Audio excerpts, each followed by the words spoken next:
Sim.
É impossível que nossos neurônios sejam tenham sua multiplicação acionada, né? Os neurônios não se multiplicam.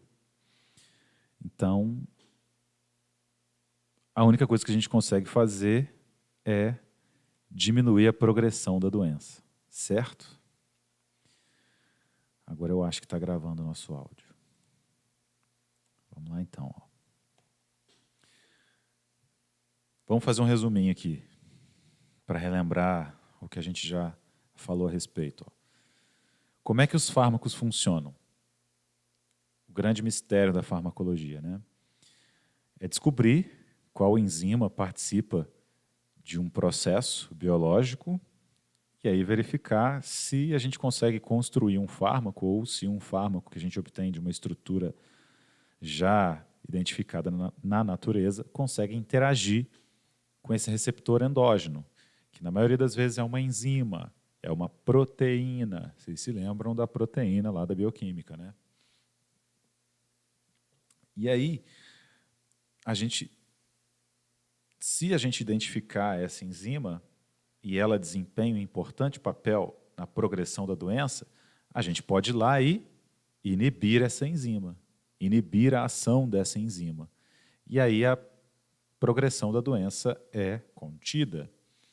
Se a falta dessa enzima ou a inatividade dessa enzima compromete, né, o organismo, a gente pode tentar estimular essa enzima, inibindo, por exemplo, uma outra proteína que degrade esse componente, esse neurotransmissor, por exemplo. Né? Então, a fluoxetina, que a gente já viu, ó, inibe uma proteína que recapta a serotonina. Então, aumenta a concentração de serotonina na sinapse. Os inibidores da monoaminooxidase. Eles inibem a monoaminooxidase, que é uma proteína que tem função enzimática, e essa enzima, monoaminooxidase, degrada os neurotransmissores. Então, é um exemplo aí de que se uma enzima está atrapalhando no processo, a gente vai lá e inibe essa enzima. Tá? Esse é o segredinho da farmacologia. Então, a maioria dos fármacos opera nessa forma. E é assim que os laboratórios planejam esses fármacos. Né? Numa dessas aulas em que a gente falou das fármacos de abuso e drogas de abuso, a gente comentou a respeito do LSD. Lucy in the Sky with Diamonds, aquela música dos Beatles, né? O LSD também deriva desse fungo aí, o ergote. É o nome popular do fungo esporão do centeio, que é o Clavíceps purpúrea, que contamina cereais. Só para relembrar, em um dado momento da aula, a gente vai voltar nesse ergote aí. Sistema NMDA. O que é o sistema NMDA? A gente está falando de sistema nervoso central. Então, ele atua no sistema nervoso central. NMDA é N-metil-D-aspartato. Esse N-metil-D-aspartato é um receptor do neurotransmissor glutamato. Então, quando o glutamato vai e excita esse receptor pós-sináptico N-metil-D-aspartato, ocorre uma toxicidade cerebral, ocorre uma degeneração. E essa excitação do receptor N-metil-D-aspartato pelo glutamato, que é um neurotransmissor, é sugerida como mecanismo dos processos neurodegenerativos ou apoptóticos. O que é a apoptose? A apoptose é a morte celular programada. Então, os nossos neurônios, que são muito caros para nós, né, são raríssimos, eles não se multiplicam, eles têm uma morte celular programada, assim como todas as nossas células, né? O problema do câncer. O que é uma célula cancerígena? É uma célula cuja morte celular programada não ocorre. Então, a célula vai se multiplicar desordenadamente. Então, sugere-se que esse mecanismo de estímulo do receptor N-metil-D-aspartato, que está no neurônio, o estímulo desse receptor pelo glutamato ativa a morte celular programada do neurônio. Então, se houver um estímulo por parte do glutamato nesses receptores, um estímulo que ocorre fora do normal, haverá neurodegeneração, contribuindo para uma doença, para o desenvolvimento de uma doença neurodegenerativa, certo? Então, sugere-se que esse é um dos mecanismos. Quando o glutamato se liga ao receptor NMDA, ocorre a abertura de canais de cálcio e, consequentemente, a entrada de cálcio no neurônio pós-sináptico. E essa entrada de cálcio ativa processos que lesam o neurônio. Todas as nossas células têm uma programação para morrer, têm uma apoptose programada, mas isso tem que ocorrer naturalmente. Se esse estímulo for de forma não convencional, né, pode haver neurodegeneração. Então, quando o indivíduo está enfrentando um processo de neurodegeneração, imagina se a gente utilizar um antagonista desse receptor. Algo que vai se ligar ao receptor NMDA, impedindo que o glutamato se ligue. E aí, essa molécula que eu vou colocar para ser antagonista do glutamato não vai abrir os canais de cálcio. Então, ela se configura como um antagonista. Se liga no mesmo receptor, mas não desencadeia os mesmos processos do ligante natural. Então, um antagonista do N-metil-D-aspartato ocuparia o lugar do glutamato, mas não abriria os canais de cálcio. Tá? Então, esses antagonistas desse receptor, NMDA, são indicados para combater, para impedir o aparecimento ou o agravamento das doenças neurodegenerativas. Beleza? Resumão aí para vocês. A maioria dos fármacos que afetam o sistema nervoso central atua alterando alguma etapa do processo de neurotransmissão. Isso aqui vem lá da nossa primeira aula sobre neurotransmissão. A gente não consegue afetar o genoma dos neurônios. A gente só consegue mudar o processo de neurotransmissão quimicamente com a utilização dos fármacos, né? Os fármacos que afetam o sistema nervoso central podem atuar na pré-sinapse, influenciando a produção, o armazenamento, a liberação ou o término da ação dos neurotransmissores. Então, a única coisa que a gente consegue fazer é isso, mexer na quantidade de neurotransmissor. Às vezes produz mais, às vezes produz menos neurotransmissor, armazena mais, armazena menos. O inibidor da recaptação de serotonina, por exemplo, impede o armazenamento da serotonina no neurônio pré-sináptico. E aí essa serotonina fica por mais tempo na sinapse. A liberação ou o término da ação desses neurotransmissores. Ok? Outros fármacos podem ativar ou bloquear os receptores pós-sinápticos. Então, é como eu disse no exemplo anterior, né? Um antagonista do NMDA pode bloquear um receptor pós-sináptico. Estes conceitos são importantes para entender a etiologia e as estratégias de tratamento desses distúrbios neurodegenerativos que respondem ao tratamento farmacológico, como trataremos na aula hoje, a doença de Parkinson, Alzheimer, esclerose múltipla e a esclerose lateral amiotrófica. Ok? Como é que funciona o sistema nervoso central nas doenças neurodegenerativas? O funcionamento básico dos neurônios no sistema nervoso central é a transmissão da informação por meio da liberação de neurotransmissores. Então, é aquele famoso acoplamento, excitação, secreção. O neurônio é excitado, portanto, ele libera os neurotransmissores, secreta esses neurotransmissores na sinapse, e aí esses neurotransmissores interagem com os receptores do neurônio pós-sináptico, abrindo canais de cálcio, abrindo canais de sódio e transformando esse sinal num sinal elétrico que vai influenciar os demais neurônios pós-sinápticos.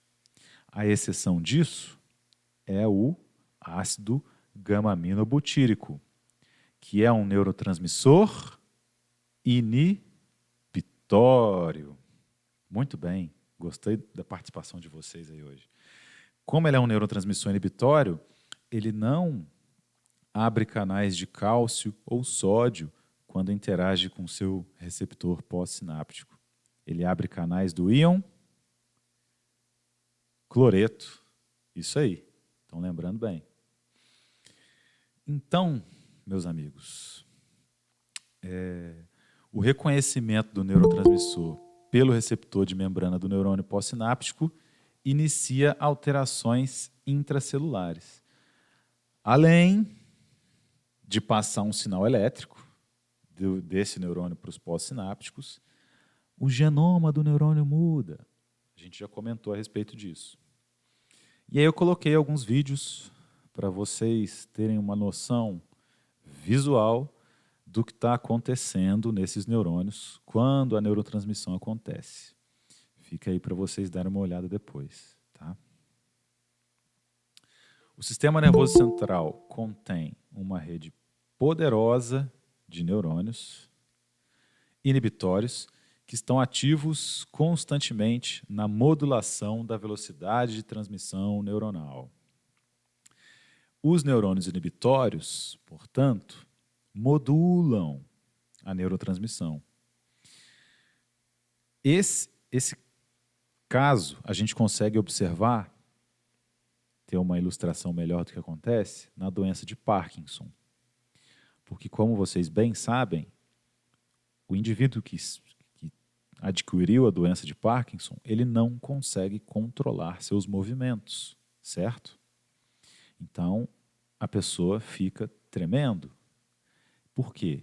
Porque os neurônios inibitórios, que deveriam inibir essa movimentação involuntária, deixaram de existir. E aí, por conta disso, o indivíduo que adquiriu o Parkinson não consegue controlar esses movimentos mais. Então, o sistema nervoso central contém uma rede poderosa de neurônios inibitórios. E eles estão ativos constantemente, modulando a velocidade de transmissão neuronal. Enquanto o sistema nervoso autônomo funciona apenas com os neurotransmissores acetilcolina e norepinefrina. O sistema nervoso central se comunica por meio de vários neurotransmissores. Então, no sistema nervoso central, no seu cérebro, tem vários neurotransmissores.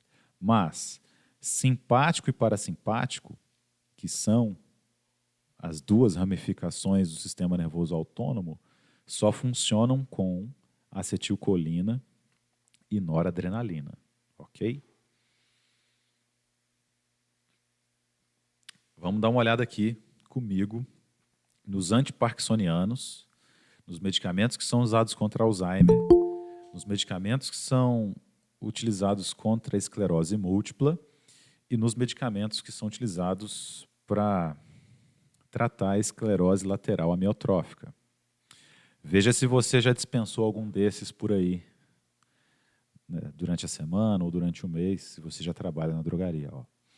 Antiparkinsonianos: amantadina, apomorfina, benztropina, biperideno, bromocriptina, carbidopa,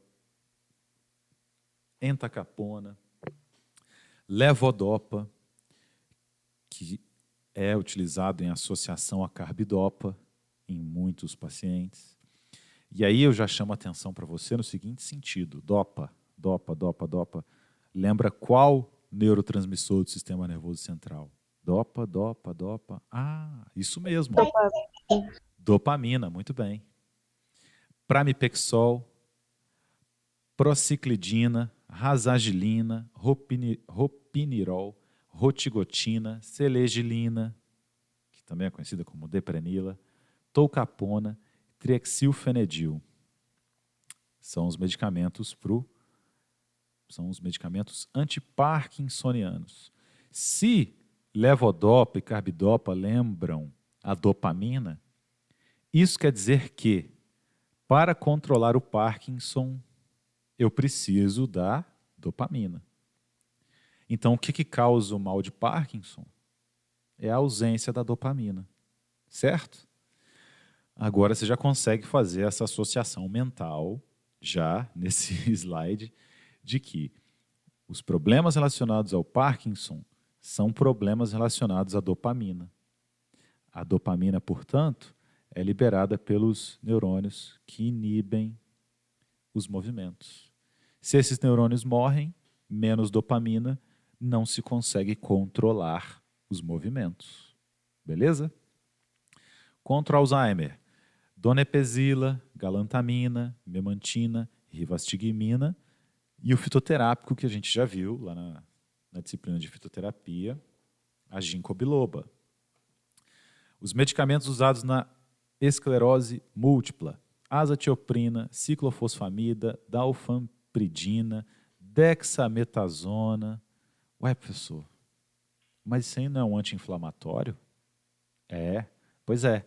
Vocês vão ver por que, na verdade, a esclerose múltipla é um problema que envolve inflamação.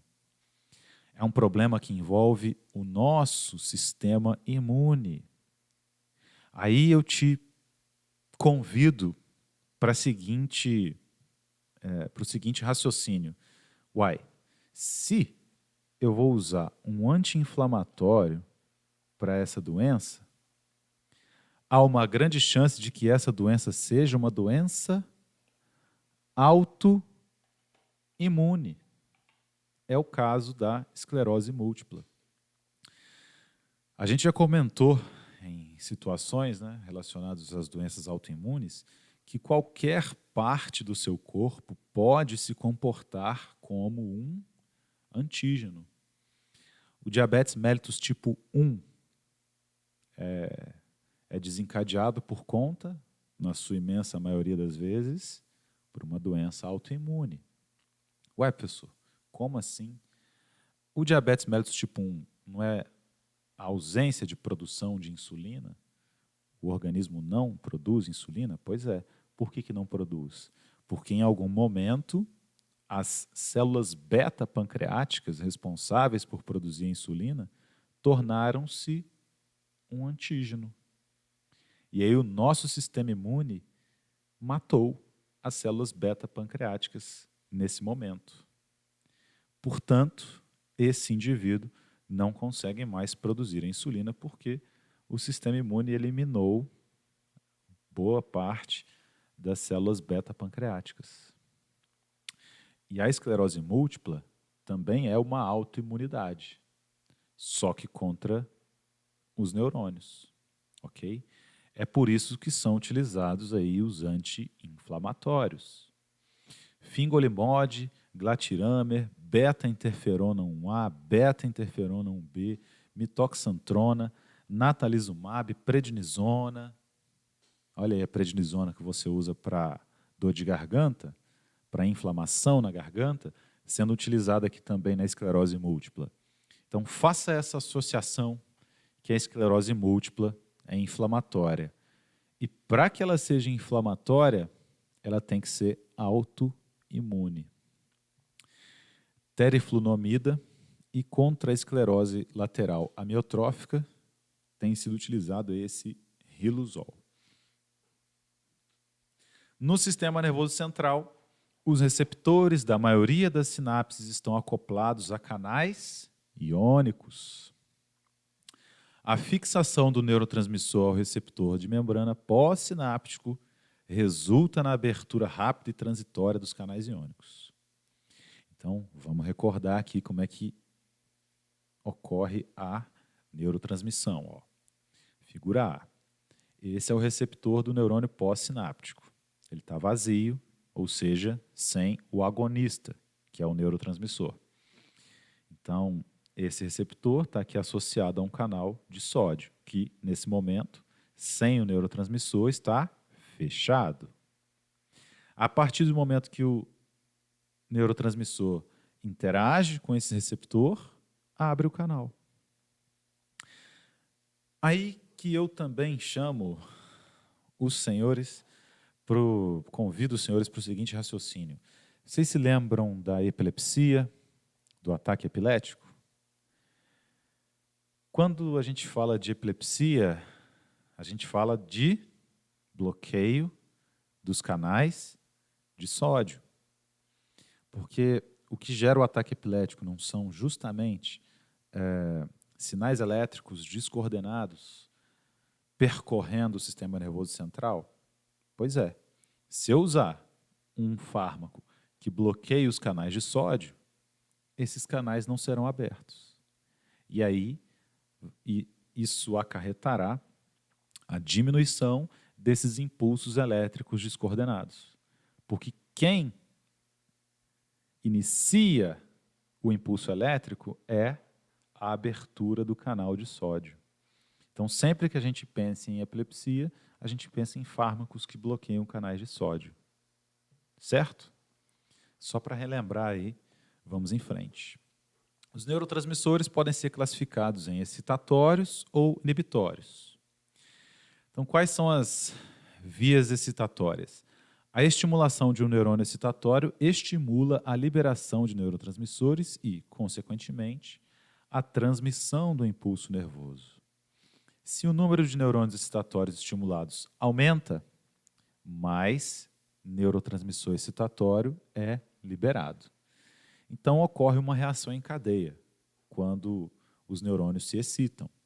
Quando você abre, por exemplo, lá o portal do estudante e vê que está indo bem em farmacologia, tirou a nota boa, 4,5 em 5, você fica tão feliz que ocorre uma reação em cadeia e uma liberação de serotonina em todo o seu sistema nervoso central. Aí você fica feliz. E existem também as vias inibitórias. A estimulação do neurônio inibitório causa movimento de íons que resulta na hiperpolarização da membrana pós-sináptica. Qual neurotransmissor é o principal neurotransmissor inibitório? GABA, ácido gama-aminobutírico, porque ele interage com seu receptor pós-sináptico, que é um canal de cloreto, abre o canal de cloreto, entra cloreto no neurônio pós-sináptico. Isso hiperpolariza a membrana do neurônio pós-sináptico. E aí, meu amigo, não adianta chegar uma serotonina lá querendo abrir um canal de sódio, não. Porque tem tanto cloreto dentro do neurônio que eu não vou conseguir despolarizar essa membrana mais, tá? Vamos voltar aqui na figurinha anterior, ó. Se abre o canal de cloreto, entra tanto cloreto aqui no citoplasma do neurônio pós-sináptico, ó, que não é qualquer sódio que vai entrar aqui e despolarizar essa membrana, não. E aí ocorre a inibição da neurotransmissão, tá? Essa é a imagem que a gente viu ali anteriormente. E agora a gente vai falar desse canal de cloreto, que é estimulado pelo GABA, ácido gama-aminobutírico. Então, quando o receptor pós-sináptico tá livre, né, não está interagindo com o GABA, o canal de cloreto está fechado. Quando o GABA entra em ação, abre o canal de cloreto e o cloreto entra no neurônio pós-sináptico. E aí são muitas cargas negativas aqui dentro. Pensa numa quantidade grande de sódio que tem que entrar para despolarizar essa membrana. Não dá conta. Então, desliga. Eu estou longe do interruptor aqui, não dá para desligar a luz para mostrar para vocês. Mas é como se o GABA desligasse a neurotransmissão. Cessou o impulso elétrico naquele neurônio. Dali para frente não passa mais nada. Então, ó, a estimulação de neurônios inibitórios libera moléculas neurotransmissoras como o ácido gama-aminobutírico ou glicina, que se ligam a receptores na membrana pós-sináptica. Isso causa um aumento transitório na permeabilidade dos íons cloreto, no caso do GABA. Com tanto íon cloreto ali dentro, hiperpolariza a membrana. E aí eu não consigo mais excitar essa membrana com outros neurotransmissores. Fechou? Vamos lá. Doenças neurodegenerativas. Ó. Essas doenças incluem a doença de Parkinson, Alzheimer, esclerose múltipla e a esclerose lateral amiotrófica. Essas doenças são graves e caracterizadas pela perda progressiva de neurônios específicos em áreas cerebrais limitadas. Os neurônios estão morrendo, perdendo sua atividade, resultando em distúrbios característicos de movimento, distúrbios cognitivos ou ambos, certo? E lá naquele artigo que a gente comentou a respeito do uso de benzodiazepínicos, antidepressivos e o Alzheimer ou a demência, a gente chegou a discutir que quando a neurodegeneração é muito rápida nas desordens do tipo demência, a gente nem consegue qualificar isso, porque não dá tempo. O paciente progride tão rápido e vai a óbito, né, por causa da morte cerebral, que ele acaba passando por baixo do radar e não é sequer detectado para que sejam colhidas informações epidemiológicas a respeito, certo? Então a gente tem que ficar muito atento nesses sintomas quando a gente lida principalmente com os idosos, tá? Vamos lá para os antiparkinsonianos. Lembra que entre os medicamentos antiparkinsonianos tinha levodopa, carbidopa, dopa, dopamina, tá? A causa da doença de Parkinson é desconhecida para a maioria dos pacientes. A doença está relacionada com a degeneração de neurônios dopaminérgicos na substância negra, com consequente redução das ações da dopamina no corpo estriado, parte do sistema de gânglios basais que estão envolvidos no controle motor. Então, a dopamina, nessa região do cérebro, ajuda a controlar os movimentos. É por isso que o paciente que tem Parkinson treme, certo? O diagnóstico presumível da doença de Parkinson pode basear-se na presença da tríade central do parkinsonismo: tremor, rigidez e bradicinesia, que é a falta de controle dos movimentos. Aí, o que acontece? Vamos fazer o diagnóstico, né? O paciente apresenta essa tríade central do parkinsonismo. Vamos confirmar? Começa a terapia, então, de reposição da dopamina. E aí o paciente passa a controlar seus movimentos novamente. Então, aí que se tem a confirmação de que, de fato, o paciente passa por uma doença neurodegenerativa, doença de Parkinson, ok? Então, essa impressão da tríade central do parkinsonismo é confirmada pela resposta sintomática à terapia de reposição da L-Dopa. Vamos para a figura aqui, ó. A gente tem o neurônio que está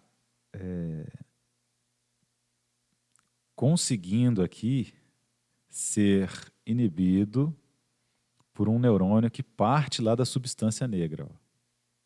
Então, esse neurônio que está partindo da substância negra inibe esse neurônio que está aqui. E se esse meu neurônio da substância negra morre, ele não consegue mais inibir os demais neurônios que estão associados com o movimento, certo? Devido à morte celular, ocorre uma menor liberação de dopamina nesse neurônio neoestriado, que é o neurônio que está lá no músculo. Com menos dopamina, eu não consigo controlar o movimento, a estimulação desse neurônio. A perda do efeito inibitório da dopamina resulta em maior produção de acetilcolina, que inicia uma sequência de sinalização anormal, comprometendo a motilidade. Então, esse neurônio aqui vai produzir mais acetilcolina. Essa acetilcolina é que desregula os movimentos do paciente. Ok? Então, isso está relacionado com a perda dos neurônios dopaminérgicos, produtores de dopamina. E aí isso vai afetar os demais neurônios que controlam os movimentos. Vários dos fármacos disponíveis atualmente visam manter constantes os níveis de dopamina no sistema nervoso central. Então, em que consiste a terapia antiparkinsoniana? Manter constantes os níveis de dopamina no sistema nervoso central. E olha lá as setinhas azuis que eu coloquei, carbidopa, levodopa mais carbidopa.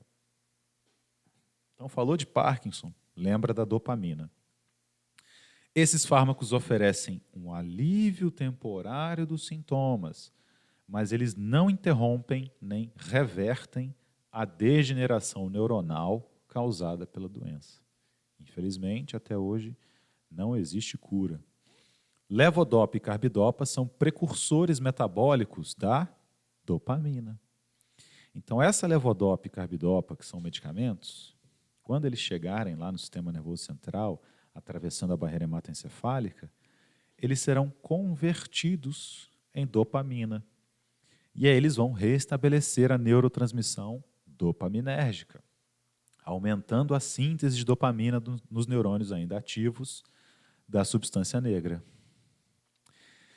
Então, fora aqueles neurônios que morreram, os neurônios que ainda estão ativos na substância negra, os neurônios que produzem dopamina, vão produzir mais dopamina.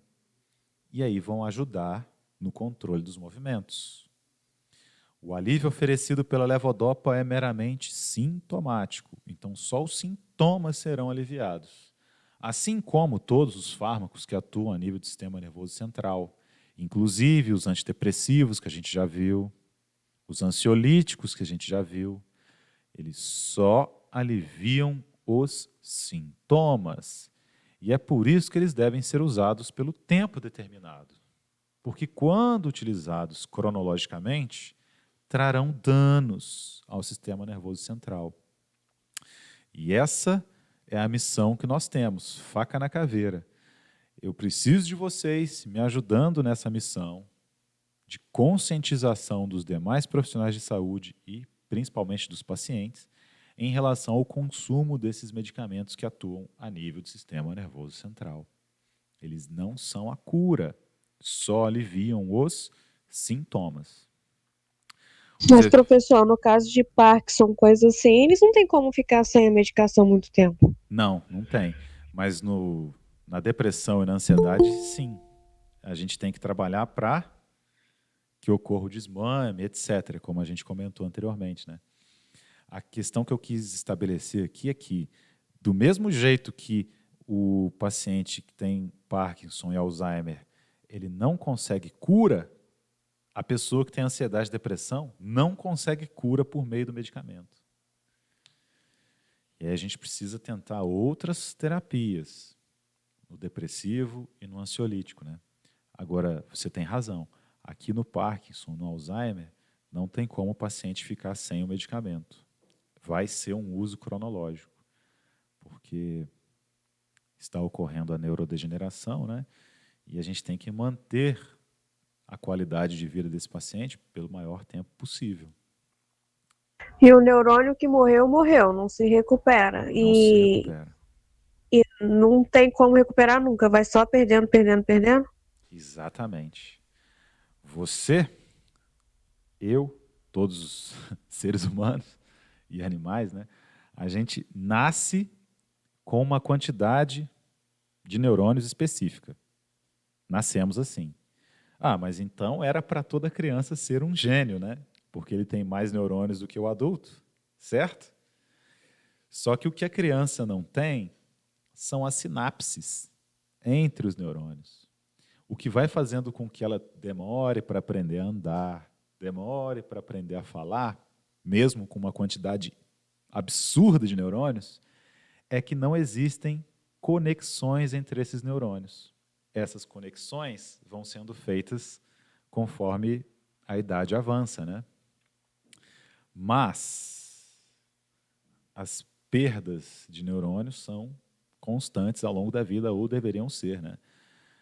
Então, espera-se que os idosos tenham menos neurônios do que os jovens. Só que a gente contrapõe isso aumentando as nossas sinapses.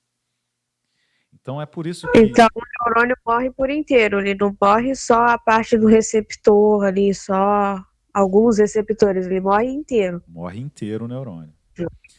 É por isso que é interessante que você esteja sempre estimulando a sua inteligência. Que conforme você estimula a sua inteligência, mais sinapses são formadas entre os neurônios. Entendeu? Então você vai lá, por exemplo, você faz palavra cruzada todo dia, joga xadrez, tem faz uma leitura, lê livros, etc. Você está criando mais conexões sinápticas. E por conta disso você vai ficando mais inteligente, mesmo que ocorra a perda normal dos neurônios ao longo da vida. Certo? Então tem como compensar. Tem como compensar, criando mais conexões sinápticas. Professor, Oi? uma dúvida. Quem tem Parkinson pode ter Alzheimer ou não? Sim, pode ter Alzheimer. O Parkinson, como a gente viu, está relacionado com a morte dos neurônios dopaminérgicos. Mas o Alzheimer é proporcionado, né, pela morte dos neurônios que estão no córtex cerebral. Então pode ser que haja a morte de ambos no paciente. E os medicamentos do Parkinson provocam também a parte do Alzheimer, né? Pode Porque existir. vai dando muita dopamina, vai começando a deixar a pessoa também mais lerda, né? Pode existir uma interação, porque, como a gente já conversou também, todos os fármacos que afetam o sistema nervoso central prejudicam o sistema nervoso central. Então, voltamos lá naquela coluna ética que sustenta todos os profissionais da área de saúde. O tratamento não pode ser pior do que a doença. Então, se o paciente tem o mal de Parkinson, ele vai fazer o tratamento, uso contínuo desses medicamentos que aumentam a quantidade de dopamina. Beleza. E o pior é que ainda coloca os diazepam aí que a ladeira vai para baixo mesmo. Pois é. Se você for analisar friamente o metabolismo desses neurônios, desse sistema nervoso central, poxa, vai prejudicar bastante o sistema nervoso central. Só que vai melhorar a qualidade de vida desse paciente enquanto ele está vivendo. Então, nesse ponto, o tratamento não é pior do que a doença, porque se esse Parkinson avançar muito, descontroladamente, e eu não usar esses medicamentos, esse paciente não vai conseguir dormir, esse paciente não vai conseguir comer, certo? Então, nesse sentido, é que esses fármacos são utilizados. Concordam? Fez sentido a parada? Sim. O Parkinson muito avançado, o paciente não vai conseguir comer, não vai conseguir sentar, não vai conseguir dormir. Então, emprega-se o medicamento por conta disso. A qualidade de vida dele melhora, mesmo que os efeitos adversos sejam também deletérios naquele momento. Porque eu acompanhei uma pessoa que o tratamento do Parkinson levou ela a ter alucinação, a parte. Começou a alucinar mesmo, assim, a ver coisas onde não tinha. A demência tomou conta mais rápido do que o Parkinson. Não Sim. teve jeito. Mas se não utilizasse os medicamentos do Parkinson, era o Parkinson que ia tomar conta mais rápido. E o Parkinson é mais deletério nesse sentido, para a qualidade de vida do paciente. Os efeitos da levodopa no sistema nervoso central podem ser potencializados pela coadministração de carbidopa, que é o inibidor da dopamina descarboxilase, que não atravessa a barreira hematoencefálica. Então, a carbidopa inibe a enzima que degrada a levodopa. Pode parecer complexo a princípio, mas você vai entender isso. Vamos de novo. Os efeitos da levodopa no sistema nervoso central são potencializados pela administração conjunta da carbidopa. Então, é a levodopa que, por sua vez, irá se tornar dopamina lá no sistema nervoso central. Só que existe uma enzima que degrada a levodopa no sangue. A carbidopa inibe essa enzima, dopamina descarboxilase. Com a inibição da dopamina descarboxilase, mais levodopa estará disponível para atravessar a barreira hematoencefálica, chegar no sistema nervoso central e aumentar a quantidade, a concentração de dopamina lá na substância nigra. Ok? Então, não é que a levodopa e a carbidopa se tornam dopamina, não. A carbidopa inibe uma enzima que degrada a levodopa. Vamos para a figura, para a gente entender melhor esse mecanismo de ação? Temos aqui, então, o neurônio dopaminérgico, que é o neurônio que produz e secreta a dopamina lá no sistema nervoso central. Então, a tirosina vai ser transformada em dopamina, a dopamina vai ser armazenada nas vesículas.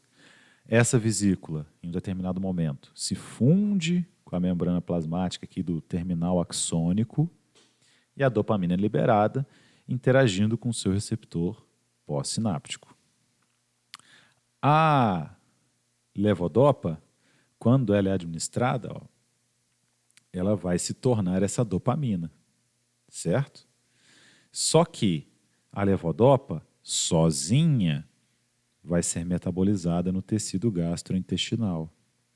E isso pode promover efeitos indesejados. A levodopa, sozinha, vai sofrer um metabolismo nos tecidos periféricos. E isso causa efeitos indesejados. Porque esse aumento de dopamina lá no trato gastrointestinal e nos tecidos periféricos não é bom. Esse neurotransmissor vai influenciar os neurônios ali. É por isso que ocorre a coadministração da carbidopa. Vejam que a levodopa sozinha ainda chega lá no neurônio. Só que quando eu coadministro com a carbidopa, mais dopamina vai chegar. Olha essa setona gordona aqui, essa seta um pouquinho mais magrinha, e essa seta fininha. Isso está relacionado com a quantidade de dopamina quando eu administro a levodopa sozinha. Agora, olha essa seta aqui, que exemplifica o que acontece com a coadministração da carbidopa. A levodopa administrada, ó, se eu inibo a dopamina descarboxilase, ela vai quase que completamente se tornar dopamina lá no neurônio. Porque essa enzima, quando inibida pela carbidopa, vai diminuir a quantidade de conversão da levodopa, tanto no trato gastrointestinal quanto nos tecidos periféricos. Então haverá menos efeitos indesejados e uma maior concentração de dopamina chegando nos neurônios dopaminérgicos. Faz sentido? Foi? Mais ou menos. Então, ele puro vai fazer a dopamina, mas vai degradar. Então, tem que entrar com o outro para poder chegar no ponto de. Isso aí. Ele, administrado sozinho, vai chegar na barreira hematoencefálica, só que uma concentração bem pequena, porque a dopamina descarboxilase do trato gastrointestinal e dos tecidos periféricos vai converter essa levodopa e trazer esses efeitos indesejados. Então eu vou gastar boa parte dessa levodopa administrada sendo convertida por essa enzima. Quando eu vou lá e inibo essa enzima com o medicamento carbidopa, eu aumento a concentração de dopamina que é direcionada apenas para o sistema nervoso central e, consequentemente, diminuo os efeitos indesejados dessa conversão da levodopa no trato gastrointestinal e nos tecidos periféricos.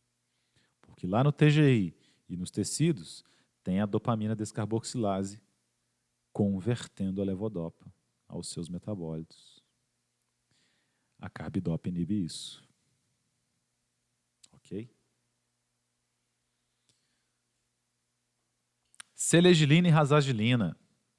A selegilina, também denominada deprenila, inibe seletivamente a monoaminooxidase tipo B. Nossa, professor, você falou que o segredo da farmacologia era encontrar as proteínas ou as enzimas envolvidas no processo e inibir, né? Pois é, mais um exemplo disso.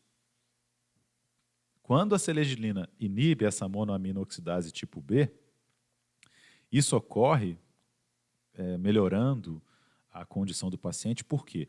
Porque essa monoaminooxidase tipo B é justamente aquela que metaboliza a dopamina.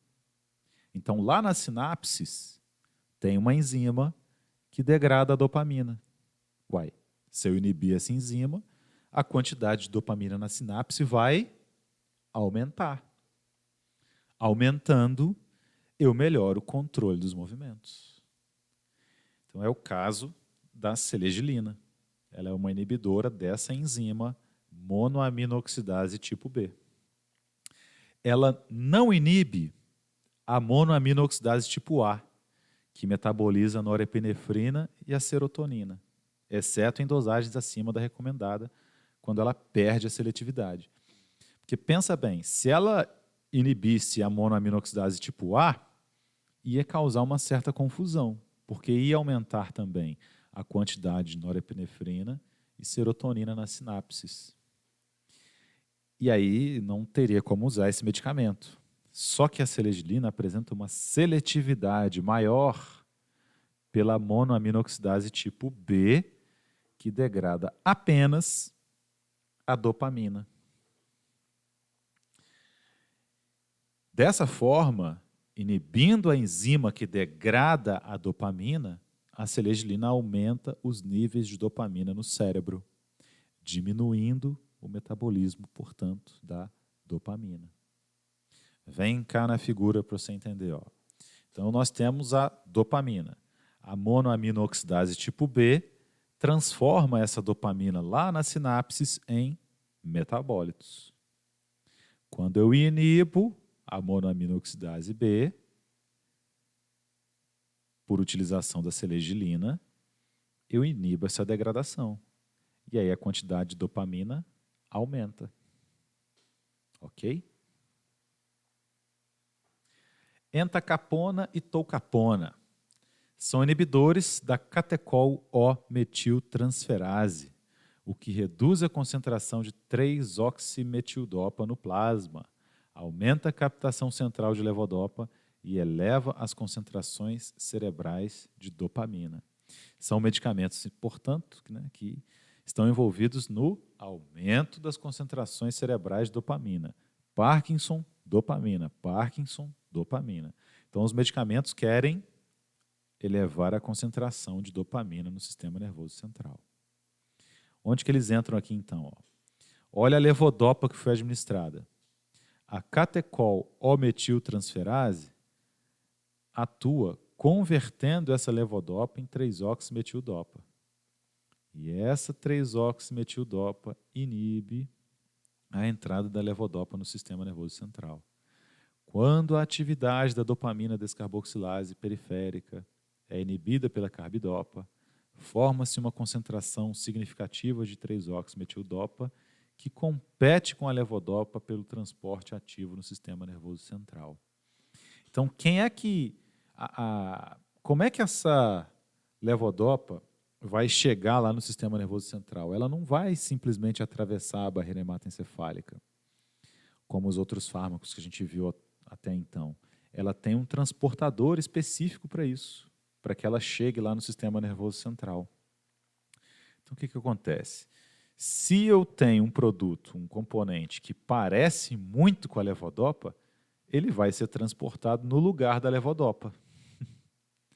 E é o que acontece aqui nessa porção A da figura. Ó.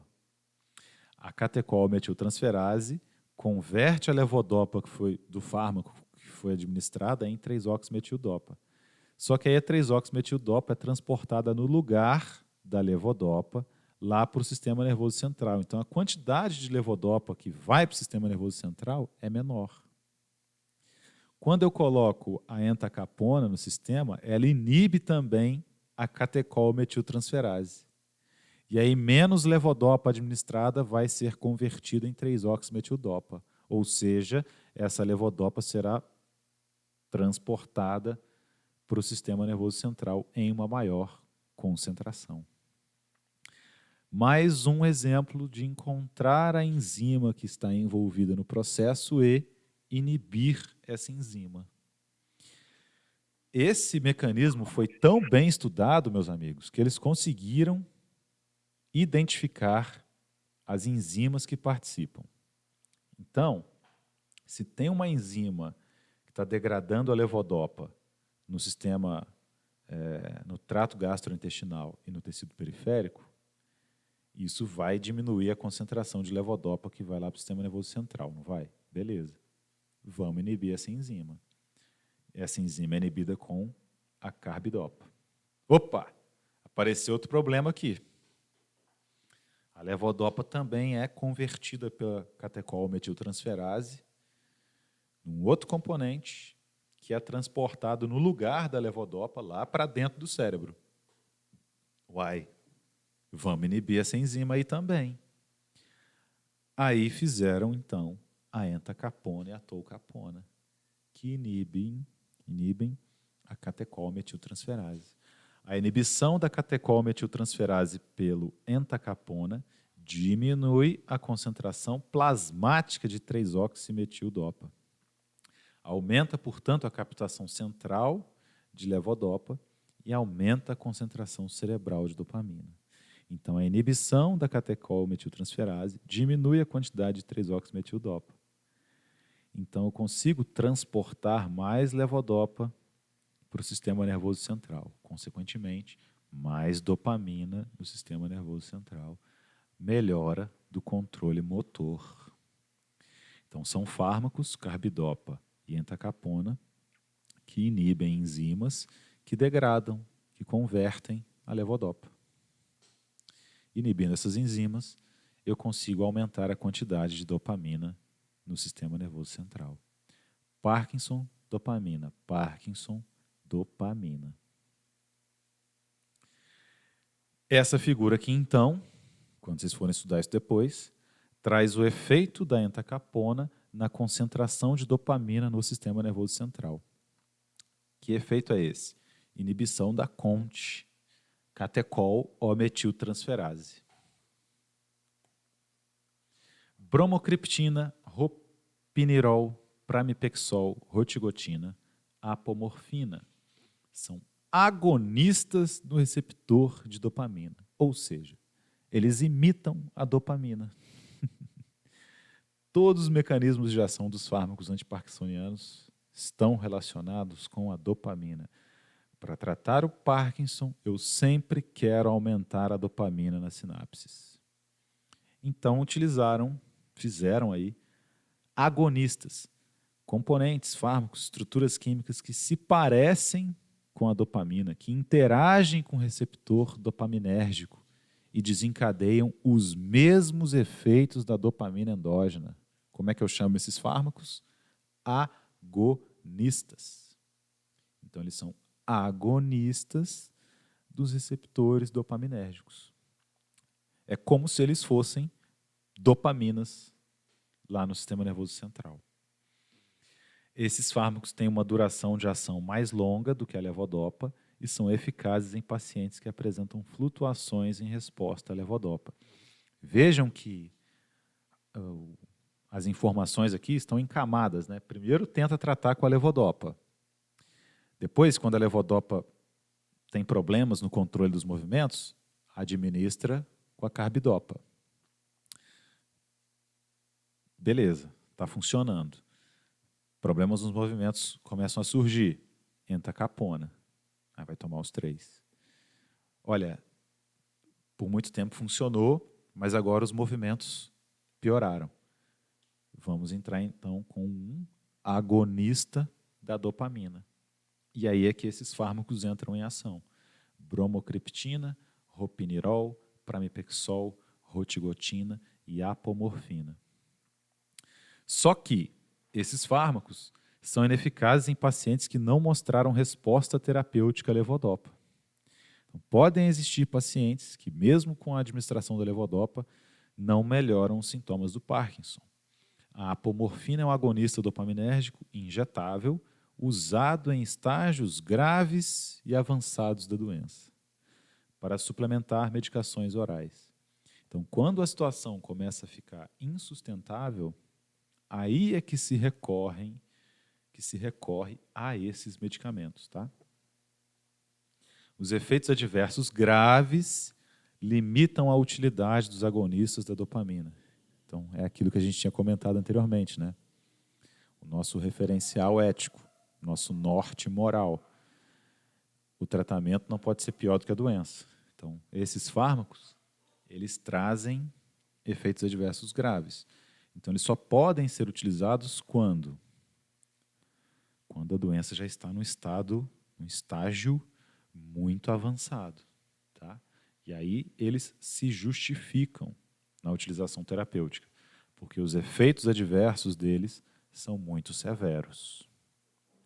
Como a bromocriptina é um derivado do ergote, que é aquele fungo que eu mostrei para vocês lá no começo da aula, ela tem um potencial de causar fibrose pulmonar e retroperitoneal. É o mesmo problema que a contaminação do ergote causa lá nos cereais, né? Quem come o cereal que tem o fungo também desenvolve esse problema aí de fibrose pulmonar e retroperitoneal, né? Quem está no mesmo ambiente, que tem esporos do fungo, vai desenvolver a fibrose pulmonar, por exemplo. Então, fica essa informação aí para vocês. E aí, olha aqui o quadro ao lado, ó. Estamos quase terminando todos os fármacos do Alzheimer que estão listados aí para a gente. Ó. Agora falta esses aí em azul. Benzotropina, trexifenidil, prociclidina e biperideno. São fármacos antimuscarínicos, menos eficazes do que a levodopa e somente têm papel auxiliar no tratamento antiparkinsoniano. Até agora, a gente viu os fármacos que vão lá no sistema nervoso central tentar aumentar a concentração de dopamina. Mas, para o final, a gente encontra fármacos que vão tentar agir no músculo. Esse músculo que não está sendo bem controlado pelo sistema nervoso central. Então, também surgiram terapias que têm como alvo o músculo em si. As ações da benzotropina, triexifenidil, prociclidina e biperideno são similares, embora os pacientes possam responder de forma mais favorável a um desses fármacos do que ao outro. O bloqueio da transmissão colinérgica provoca efeitos similares aos do aumento da transmissão dopaminérgica, pois ajuda a corrigir o desequilíbrio na relação entre dopamina e acetilcolina. Lembra que a gente comentou que a falta do neurônio dopaminérgico inibindo os neurônios que estão lá no músculo aumenta a concentração de acetilcolina e, por isso, o descontrole dos movimentos? Esses fármacos vão lá e diminuem a interação da acetilcolina com os neurônios. E aí isso pode ter um efeito, né, no controle desses movimentos, só que a nível muscular, corrigindo esse desequilíbrio. Tá? Novamente, não há cura. O que se tenta fazer é simplesmente minimizar os sintomas. Por fim, o último, mas não menos importante, a amantadina. Descobriu-se acidentalmente que esse antiviral, a amantadina, usado no tratamento da gripe, tem ação antiparkinsoniana. Ela tem vários efeitos em inúmeros neurotransmissores implicados no parkinsonismo, incluindo maior liberação de dopamina e bloqueio de receptores colinérgicos. Não sei dizer para vocês como, foi um resultado do empirismo, né? Certamente ela estava sendo usada para tratar idosos que estavam gripados e também tinham a doença de Parkinson. E aí perceberam a melhoria dos sintomas e aí passou a ser empregada também no tratamento do Parkinson. Ok? Isso costuma ser normal na ciência, né? Descobrir por acaso aí, os efeitos de fármacos. Fármacos usados na doença de Alzheimer. Temos tempo ainda, né? Hoje pode acabar 11 horas, né? A demência do tipo Alzheimer tem 3 características diferenciais. Na etiopatogenia do Alzheimer, começa a acontecer o acúmulo dessas placas beta-amiloides, desencadeado por uma síntese ineficaz de proteínas. A gente já comentou disso lá na disciplina de bioquímica. Então, esse acúmulo dessas placas senis, que são as placas beta-amiloides, prejudica o metabolismo do neurônio. Esse acúmulo se dá por uma síntese ineficaz, uma biossíntese ineficaz de proteínas. Acabam que essas proteínas ineficazes aí, que têm estruturas anormais, formam numerosos entrelaçados neurofibrilares. Então, formam fibras dentro do neurônio. E aí, como é que as organelas vão se distribuir no neurônio? Como é que eu vou conseguir capturar a albumina por pinocitose? Se eu tenho essas fibras interrompendo o funcionamento interno do neurônio, né? Imagina uma teia de aranha dentro do neurônio ali e todas as organelas capturadas por essa teia de aranha sem conseguir se mexer. Esse neurônio vai acabar morrendo. E aí, com a perda desses neurônios corticais, que estão no córtex cerebral, acaba ocorrendo também a diminuição da liberação de acetilcolina, porque esses neurônios liberam acetilcolina nas sinapses deles. São chamados de neurônios colinérgicos. Então, com a morte desses neurônios colinérgicos, o paciente passa a sentir os sintomas do Alzheimer. O que os tratamentos atuais querem nesse caso? Lembra aí, Parkinson, dopamina. E o Alzheimer? Eles querem melhorar a transmissão colinérgica. Enquanto no Parkinson eu quero melhorar a transmissão dopaminérgica, da dopamina, no Alzheimer eu quero melhorar a transmissão colinérgica, da acetilcolina. Alzheimer começa com A. O A de acetilcolina. As intervenções farmacológicas na doença de Alzheimer são apenas paliativas e oferecem um benefício modesto e de curta duração. Novamente, não tem cura. Nenhum dos fármacos disponíveis altera o processo neurodegenerativo subjacente. Então, não tem como impedir a neurodegeneração com esses fármacos, até onde chegou nossa tecnologia. Então, são utilizados inibidores de uma enzima que degrada a acetilcolina. Uai, mas a enzima degrada a acetilcolina, professor? Tem enzimas responsáveis por degradar a acetilcolina nas nossas sinapses. Acetilcolina. Então, se ela degrada, é uma acetilcolinesterase. Acetilcolinesterase.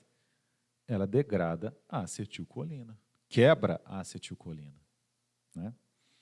Se a gente inibe essa enzima que quebra a acetilcolina, aumenta a concentração de acetilcolina nas sinapses. Então, os medicamentos que são utilizados para impedir a progressão do Alzheimer são os inibidores da acetilcolinesterase. Ou os antagonistas dos receptores MDA, que é aquele receptor pós-sináptico que eu comentei com vocês lá no começo da aula. Antagonistas dos receptores N-metil-D-aspartato. Lembra que eu falei com vocês que esse receptor pós-sináptico, quando ele é estimulado, ele pode levar à apoptose do neurônio? Então, se eu uso um antagonista que vai inibir a ação desse receptor pós-sináptico, eu posso inibir a apoptose do neurônio. Eu posso inibir que esse neurônio morra, impedir que esse neurônio morra. Então, são fármacos que também são utilizados para diminuir a progressão do Alzheimer. Donepezila, galantamina, memantina, rivastigmina são os fármacos empregados nessa doença. O que a donepezila, galantamina e rivastigmina fazem? Esses três são inibidores da acetilcolinesterase, a enzima responsável por degradar a acetilcolina nas sinapses. É um dos mecanismos para aumentar a concentração desse neurotransmissor no sistema nervoso central. Numerosos estudos relacionam a perda progressiva de neurônios colinérgicos e, presumidamente, da transmissão colinérgica no córtex com a perda da memória, que é o sintoma característico da doença de Alzheimer. Então, quanto menos acetilcolina, eu tenho uma menor capacidade de armazenar a memória. E por que a acetilcolina vai diminuir? É porque os neurônios que liberam essa acetilcolina pararam de fazer isso, né? Então, quanto mais acetilcolina, ocorre uma melhora dos sintomas. É por isso que esses fármacos inibem a enzima que degrada a acetilcolina. Como é que eu vou lembrar? Se ela quebra a acetilcolina, é uma acetilcolinesterase. Todos têm alguma seletividade contra a acetilcolinesterase do sistema nervoso central. Se eu quiser só escrever acetilcolina, eu escrevo ACH. Agora, se eu quiser escrever o nome da enzima, eu escrevo ACHE, que é acetilcolinesterase. Tá? Então, todos eles têm alguma seletividade contra essa enzima, acetilcolinesterase, do sistema nervoso central, comparado com a periferia. Porque lembra que a gente comentou que no resto do seu corpo, no sistema nervoso autônomo, também tem acetilcolina? Na verdade, apenas acetilcolina e noradrenalina são os neurotransmissores do sistema nervoso autônomo? Então, Por que eu preciso degradar acetilcolina? não, é para impedir a degradação. Não, sim, mas por que ela acontece naturalmente? Uai, já pensou se não tivesse degradação da acetilcolina? Você ia ter tanta acetilcolina nas suas sinapses que você não ia controlar seus movimentos mais, uai. Então, quando você Ela deseja... também estimula? Oi? Ela também é estimulante? A acetilcolina? Sim. A acetilcolina é o estimulante do movimento no sistema nervoso autônomo. Toda vez que você pensa em esticar seu braço, esse movimento está sendo feito porque a acetilcolina está sendo liberada nesses neurônios que controlam o seu músculo. E aí você movimenta seu braço. Só que isso é tão rápido que você nem pensa que isso acontece, né? De tão rápido que ocorre essa neurotransmissão. E esse acúmulo de acetilcolina causa um descontrole do movimento. É por isso que a gente precisa dos neurônios dopaminérgicos inibindo essa movimentação involuntária. Porque a dopamina vai lá e impede que esses neurônios do músculo liberem mais acetilcolina. Então, por exemplo, ó, você moveu o seu braço, pegou uma caneta. No que você pegou a caneta, largou a caneta. Nesse momento que você largou a caneta, a acetilcolinesterase está degradando as acetilcolinas que você acabou de liberar para fazer o movimento.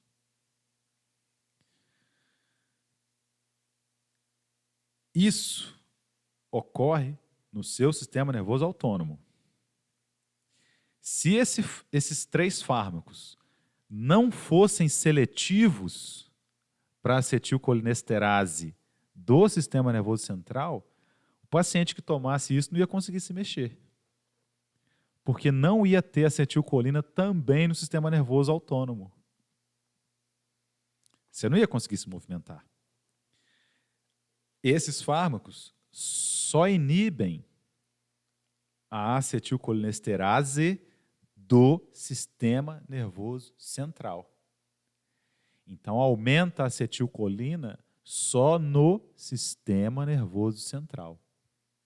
Porque a acetilcolina no sistema nervoso central está associada com essas comunicações sinápticas dos neurônios relacionadas à memória. Agora, no resto do seu corpo, Então, no periférico, ele não vai interagir. não vai interagir, não vai inibir a acetilcolinesterase do sistema nervoso periférico. Não vai. Porque se inibisse a acetilcolinesterase do sistema nervoso periférico, a pessoa não ia conseguir se mexer, não ia conseguir controlar os movimentos, ia ter muita acetilcolina no sistema nervoso periférico. Devido à função da acetilcolinesterase, que é degradar a acetilcolina. Então, eu só inibo a acetilcolinesterase do sistema nervoso central. É lá, no sistema nervoso central, que eu preciso de mais acetilcolina, não no sistema nervoso periférico. Então, esses fármacos são seletivos para a acetilcolinesterase do sistema nervoso central.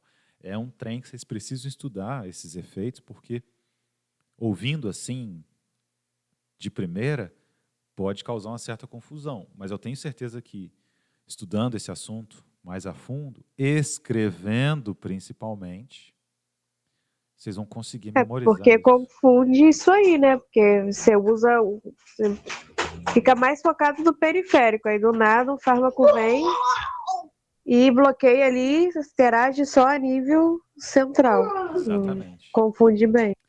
E vocês lembram quando eu comentei com vocês lá no começo, né, a respeito da forma de estudar, né? Por que a gente precisa escrever? Porque é nesse momento que você escreve, você está transferindo essa informação para esses neurônios colinérgicos aí do córtex cerebral. Se você não sentar e escrever isso aqui, quando você estiver estudando, você não vai conseguir transferir essa informação para o córtex. Não vai ter acetilcolina para fazer essa informação continuar na sua memória. E aí você vai esquecer. Então você precisa escrever. E precisa de acetilcolina também na sinapse. Quanto mais acetilcolina, melhor. E aí essa informação vai ficar para sempre. É por isso que o paciente que sofre de Alzheimer perde a memória.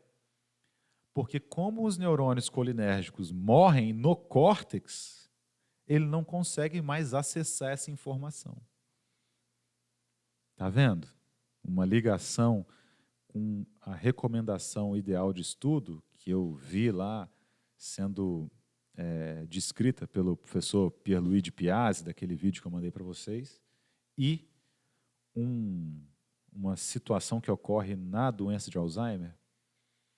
A questão aqui é a acetilcolina. Se faltar acetilcolina no cérebro, os neurônios do córtex é que estão morrendo, porque eles produzem acetilcolina. E aí eu perco a memória. Então, exercitar escrevendo ajuda a prevenir também. Ajuda a prevenir, porque você está movimentando e criando mais conexões sinápticas entre os neurônios do seu córtex e aumentando, consequentemente, a produção e liberação de acetilcolina no córtex. E aí você vai lembrar dessa informação para sempre. Ou não. A probabilidade é que sim, mas não se pode excluir os casos em que as pessoas se esquecem. Só que, quando você precisar dessa informação, pegar uma bula da rivastigmina e ler a bula do profissional, você vai lembrar isso, que vai pelo menos fazer sentido se você estudou isso aqui durante a graduação. Entendeu? A gente não espera que vocês saiam dessa disciplina farmacologistas, não. Mas eu preciso dar ferramentas para que vocês consigam interpretar a bula do profissional posteriormente, quando necessário. Então, exercite agora os conhecimentos relacionados com as doenças neurodegenerativas, para que no final isso não seja uma primeira vez, seja só um reencontro. E aí, lá no seu córtex, você vai conseguir acessar essa memória, porque ela foi gravada lá no córtex, que é o seu HD. É o HD do seu cérebro. Agora, se você só ouvir essa aula e não fizer mais nada, essa informação vai ficar na memória de curta duração, na memória flash. Amanhã, você não está lembrando mais de nada que a gente falou aqui hoje. Tá? Continuando aqui então, ó. Todos esses medicamentos aí, donepezila, galantamina e rivastigmina, têm alguma seletividade contra a acetilcolinesterase do sistema nervoso central. Então, vai inibir a acetilcolinesterase do sistema nervoso central em comparação com a acetilcolinesterase do sistema nervoso periférico. A galantamina pode também aumentar a ação da acetilcolina nos receptores nicotínicos do sistema nervoso central. Tá vendo? Só age no sistema nervoso central, só aumenta no sistema nervoso central. Na melhor hipótese, esses compostos oferecem uma redução modesta da velocidade de perda da função cognitiva em pacientes com Alzheimer. É cura? Não. Apenas uma redução modesta na velocidade de perda da função cognitiva em pacientes com Alzheimer. Tá? Então, não é cura, apenas reduz os sintomas. E a memantina? A memantina é um antagonista do receptor N-metil-D-aspartato, que tínhamos comentado anteriormente, lá na revisão da aula. A estimulação desse receptor pelo glutamato parece importante na formação de certas memórias. Contudo, a superestimulação desses receptores pelo glutamato, particularmente os receptores NMDA, pode resultar em efeitos tóxicos, excitotóxicos, que é uma excitação que ocorre por parte do glutamato que causa toxicidade. Por quê? Porque o neurônio morre. E esse mecanismo é sugerido como o mecanismo dos processos neurodegenerativos ou apoptóticos. Então, é como se quando o glutamato interagisse com o receptor NMDA, o neurônio morresse. Então, uma superestimulação de glutamato nesses neurônios mata esses neurônios. Uma superexcitação provocada pelo glutamato, por um excesso de glutamato nesses neurônios, mata esses neurônios. Então, vamos fazer o quê? Vamos desenvolver um antagonista do glutamato. Qual o nome desse antagonista? Memantina. A ligação do glutamato ao receptor NMDA causa abertura do canal iônico que permite a entrada de cálcio. O cálcio intracelular pode ativar inúmeros processos que finalmente lesam o neurônio, levam esse neurônio à morte. A memantina é um antagonista desse receptor NMDA, indicado contra a doença de Alzheimer moderada ou grave. Então, a memantina, segundo esse mecanismo, ela é capaz de preservar esses neurônios, de impedir que ocorra a morte celular programada, por conta de uma superexcitação glutâmica. Uma superexcitação pelo neurotransmissor glutamato. Esse é o provável mecanismo de ação da memantina. Agora vamos mudar. Parkinson, dopamina, Alzheimer, acetilcolina. Então, a falta de dopamina causa o Parkinson, a falta de acetilcolina causa Alzheimer. E a esclerose múltipla, professor? A esclerose múltipla é uma doença desmielinizante, inflamatória, autoimune do sistema nervoso central. Durante a disciplina, por vários momentos, eu desenhei os neurônios para vocês. Ai, cadê? Aqui. Desenhando os neurônios, eu mostrei para vocês que a gente sempre foca no axônio, né? Então, ó, desenhava lá o neurônio assim, tal, núcleo do neurônio, e fazia esse prolongamento aqui do neurônio, né? Então, quando esse neurônio sofre uma excitação aqui, abre o canal de sódio, por exemplo, despolariza a membrana, o impulso elétrico passa pelo neurônio todo. Para esse impulso elétrico continuar atravessando essa parte aqui do neurônio, ó, que é o axônio, isso aqui tem que se comportar igual um fio. Sabe o fio que está transportando a energia elétrica aí para sua casa? Então, essa parte aqui do neurônio, o axônio, é como um fio. Gente, se tiver um fio desencapado, o que acontece com esse transporte da energia elétrica por esse fio? Ele vai ocorrer normalmente? Dá curto. Dá curto. Não vai rolar, né? Assim como nos fios, os fios são envolvidos por uma proteção. O fio não pode ser... Você não vai colocar um fio de cobre na sua casa, só o cobre. Vai? Não vai. Ele vai ter uma proteção, né? Os nossos neurônios também têm um isolante para garantir que esse impulso elétrico vai percorrer o axônio. No fio, esse material geralmente é o quê? Um material isolante que reveste o fio. É o quê? Borracha, não é? Faz sentido? Que seja borracha? Porque a borracha é E o isolante. nosso é gordura. Isso, muito bom, eu ia chegar lá. No fio é borracha, no nosso é gordura. Então, em volta dos nossos axônios, a gente tem uma camada de gordura chamada bainha de mielina. Que maravilha quando vocês participam da aula. Agora, imagine que eu tenho uma doença autoimune que ataca a bainha de mielina. Células do meu sistema imune estão vindo aqui degradando a bainha de mielina.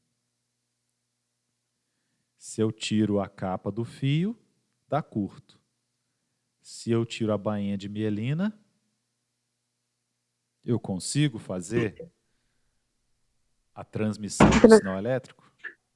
Faz, mas de forma ineficiente, lento, se Isso aí. perde. Exatamente. Então, meus amigos, na esclerose múltipla, para lembrar, para entender isso, pense nas instalações elétricas da sua casa. Porque é a mesma coisa, o mesmo fundamento. Se você colocar só o fio de cobre, não vai transmitir a eletricidade de forma adequada. Você vai perder eletricidade quando esse fio de cobre encostar na parede, na madeira do telhado, etc., no ar. Então, o fio ele tem que ser encapado. O neurônio também tem, o axônio, né, também tem uma capa para preservar esse impulso elétrico. É a bainha de mielina. Se eu mato as células que vão armazenar essa gordura ali na bainha de mielina, eu vou ter curtos-circuitos, não vou transmitir o impulso elétrico de forma adequada. Consequentemente, a informação que esse neurônio vai passar para os demais não será repassada de forma adequada. E aí eu começo a ter problemas. Vamos lá então. Ó.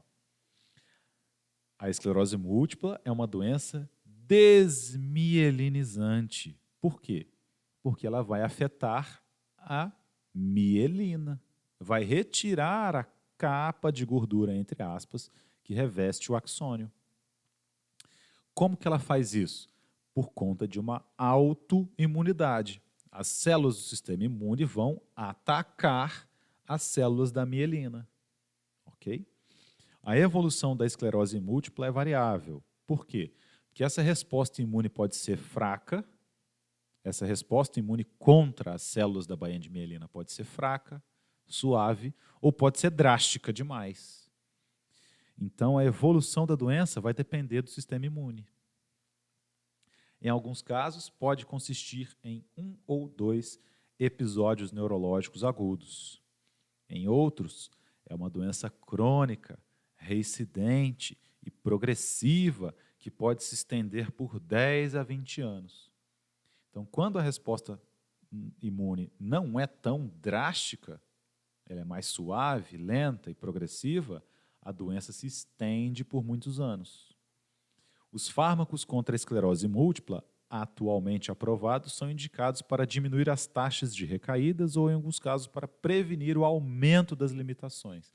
Então, esses fármacos querem frear a agressividade do sistema imune para que o paciente não progrida na esclerose.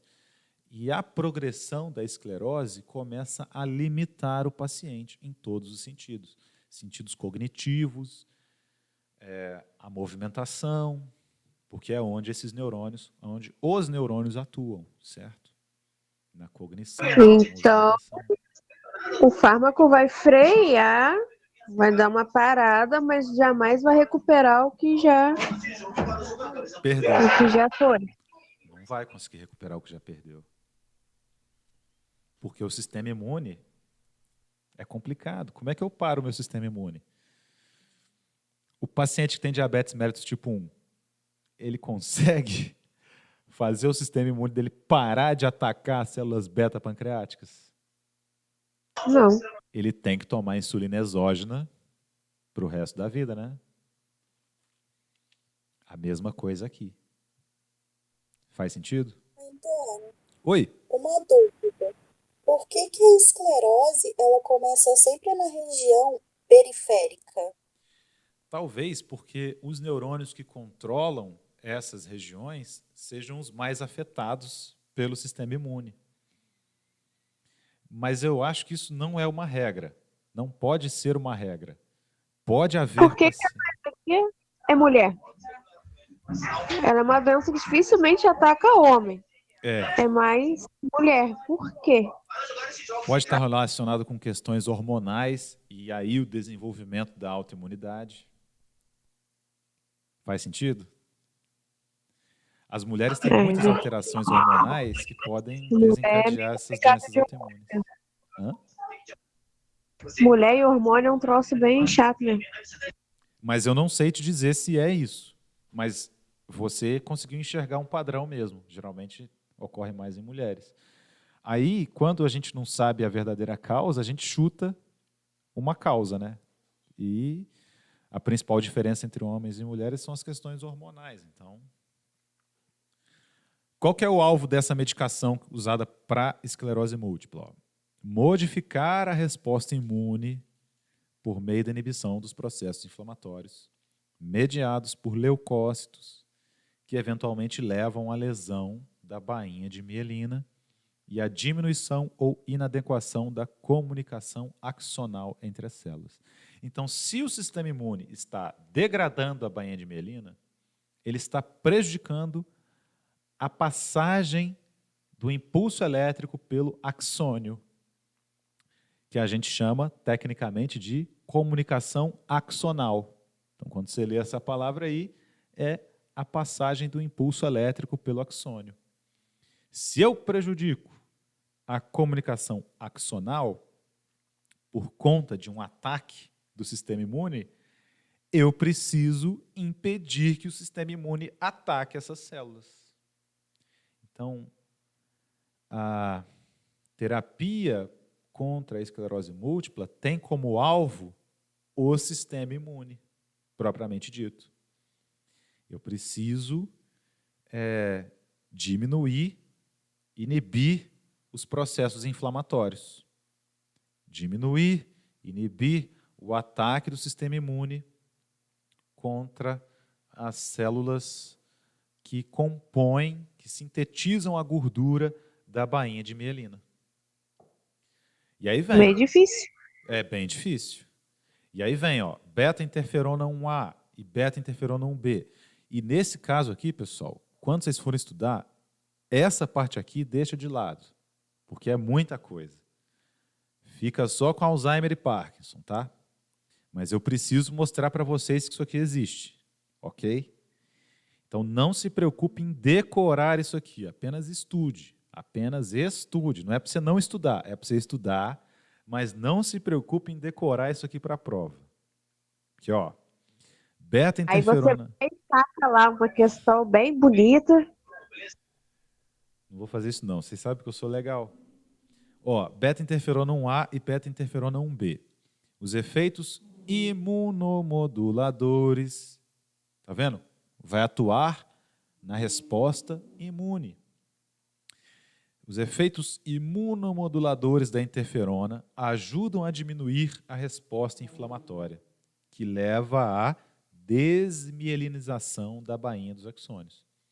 Então eu quero, com esses dois fármacos aí, ó, beta-interferona 1A e beta-interferona 1B, diminuir a incidência da resposta imune, a resposta inflamatória, que leva à desmielinização.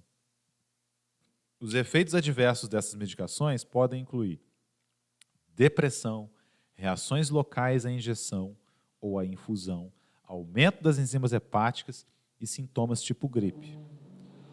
Olha o tanto de efeito adverso. Mas, professor, por que vai usar esse fármaco se ele tem isso tudo de efeito adverso? Vocês se lembram do nosso pilar ético, o nosso pilar moral. O tratamento não pode ser pior do que a doença. Então, se essa desmielinização estiver prejudicando muito a qualidade de vida do paciente, mesmo assim, eu posso fazer o tratamento com esse fármaco. Porque se ele não fizer o tratamento com o fármaco, ele vai ficar muito pior. Ele não vai ter qualidade de vida. Ele vai perder qualidade de vida. Então, faz sentido usar esse fármaco nessa situação. Tá? Glatiramer. O glatiramer é um polipeptídeo sintético que se assemelha à mielina, é semelhante à gordura da mielina e pode atuar como um chamariz ao ataque das células T.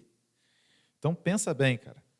Quando o paciente usa o glatirammer e ele passa a circular no sangue, essa célula do sistema imune que estava indo atacar a bainha de mielina lá no sistema nervoso central, ela ataca o glatirammer, forma um imunocomplexo e é excretada.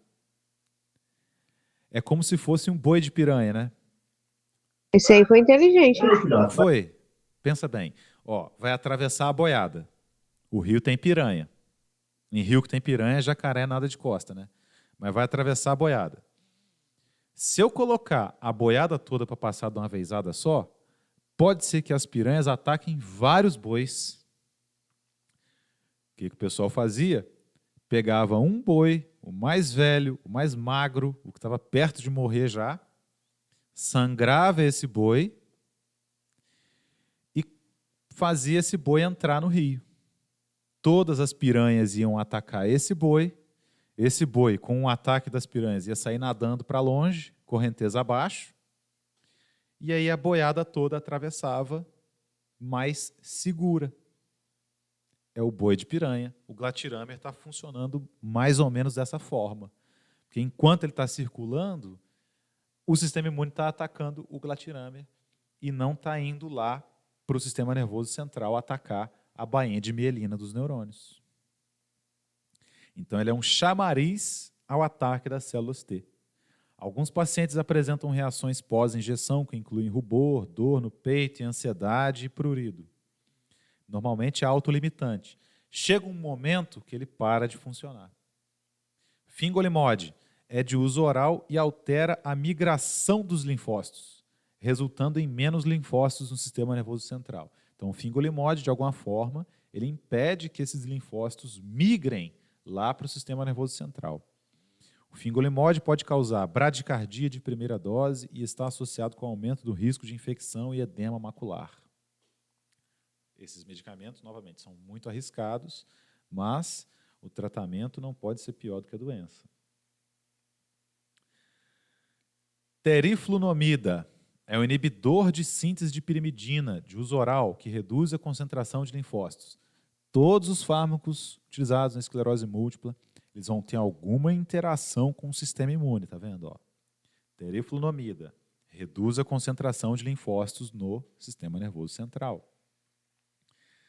Dimetilfumarato pode alterar a resposta celular ao estresse oxidativo, diminuindo a progressão da doença. Esse ataque, essa inflamação, vai produzir radicais livres. Vai produzir um estresse oxidativo. Toda a inflamação produz isso. Esse fármaco diminui os efeitos desse estresse oxidativo, faz com que a célula tolere mais esse estresse. Natalizumab é um anticorpo monoclonal indicado para pacientes de esclerose múltipla que falharam no tratamento de primeira linha. Então, o natalizumab é um anticorpo que vai também ser um chamariz dessas células do sistema imune. Mitoxantrona é um análogo antraciclina citotóxico que mata as células T. Então, essa mitoxantrona vai matar os linfócitos T. Tudo para impedir a progressão do processo autoimune. Tudo para reduzir a inflamação. Mas esse último aí é perigoso, então. Perigoso, muito perigoso. Boa observação. Dalfanpiridina, bloqueador dos canais de potássio de uso oral, melhora a velocidade de deambulação em pacientes com esclerose múltipla. É o primeiro fármaco aprovado para esse uso. Então, dalfanpiridina melhora os movimentos de uma pessoa que está passando pela esclerose múltipla. E várias outras classes, como a gente pode ver aí nos fármacos listados, também são empregadas para combater os sintomas da esclerose múltipla, mas não tem cura. Espasticidade também é um alvo da terapia, né? Combater a espasticidade, a constipação, que é a prisão de ventre, a disfunção da vesícula e a depressão. Então aí, ó, azatioprina é imunossupressor, de novo. Ciclofosfamida, imunossupressor. E a dexametasona e a prednisona, anti-inflamatórios. A esclerose múltipla é um evento autoimune, então eu tenho que diminuir a inflamação. Diminuir a inflamação, anti-inflamatórios. Se o meu sistema imune vai fazer uma expansão clonal para atacar as células da bainha de mielina, eu preciso de um imunossupressor, que vai suprimir a resposta imune. Não decore, só estude, tá? E aí, por fim, a gente chega na esclerose lateral amiotrófica, que era a doença que o Stephen Hawking tinha. O único medicamento aí era esse Riluzol. A esclerose lateral amiotrófica se caracteriza pela degeneração progressiva dos neurônios motores. É uma esclerose, só que afeta os neurônios motores. É diferente da esclerose múltipla. Agora, vocês perceberam por que tem a múltipla? Que são vários neurônios que estão sendo afetados pela esclerose. Aqui são os neurônios motores na esclerose lateral amiotrófica. E pela degradação da bainha de mielina desses neurônios motores, isso resulta na inabilidade de iniciar ou controlar o movimento muscular. O Riluzol é um antagonista do receptor NMDA, que a gente já tinha falado anteriormente, lá com Alzheimer. É o único fármaco indicado atualmente para o manejo da esclerose lateral amiotrófica. Parece atuar por inibição da liberação de glutamato e bloqueio dos canais de sódio. Então, se inibe o glutamato, impede a morte celular programada do neurônio, impede o dano aos neurônios. E aí eu consigo preservar esses neurônios por mais tempo. O Riluzol pode aumentar o tempo de sobrevida e retardar a necessidade de apoio ventilatório por portadores. Porque pensa bem, pessoal, se os neurônios motores serão afetados, em algum momento, com o avanço da doença, até a capacidade de respirar é afetada. Por mais que a gente não pense conscientemente em movimentar os músculos da respiração, eles também estão sendo coordenados pelos nossos neurônios. Se esses neurônios morrerem, como é que a gente vai respirar? Então, em um certo momento, até a respiração precisa ser apoiada no paciente. E aí o Riluzol tem a função de retardar essa necessidade de apoio ventilatório. Novamente, não precisa decorar isso aqui, só estudar, para que quando você se deparar com isso numa matéria para concurso ou no dia a dia da drogaria, você vai acessar a bula do profissional, ler e entender o que está acontecendo. É isso que eu quero. Ninguém vai sair daqui farmacologista, mas eu quero que vocês tenham aderência à disciplina. E aí eu coloquei algumas questões aqui para vocês estudarem para a prova, tá? Fica como uma forma de exercício aí para vocês. Vamos até às 10 horas hoje?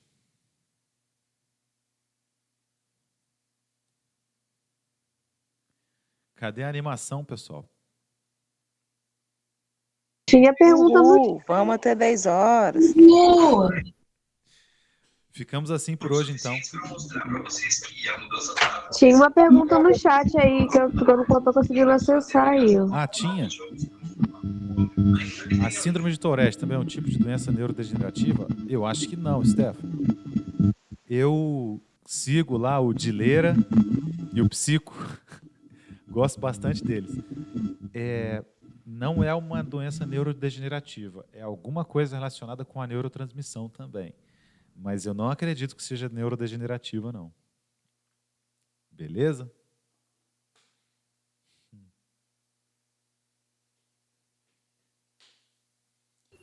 Fechou? Boa noite. Fechou, boa noite, bom descanso, bons estudos. Até semana que vem, se Deus quiser.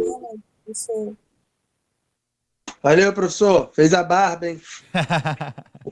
Fez a barba, cortou o cabelo, fez um 5S aí, ficou bacana, hein? Fiz um banho e tosa, me cataram na rua, tive que tosar. Ficou bom, Tá ficou igual bom. gente. Valeu. Abraço, bom final de semana. Valeu.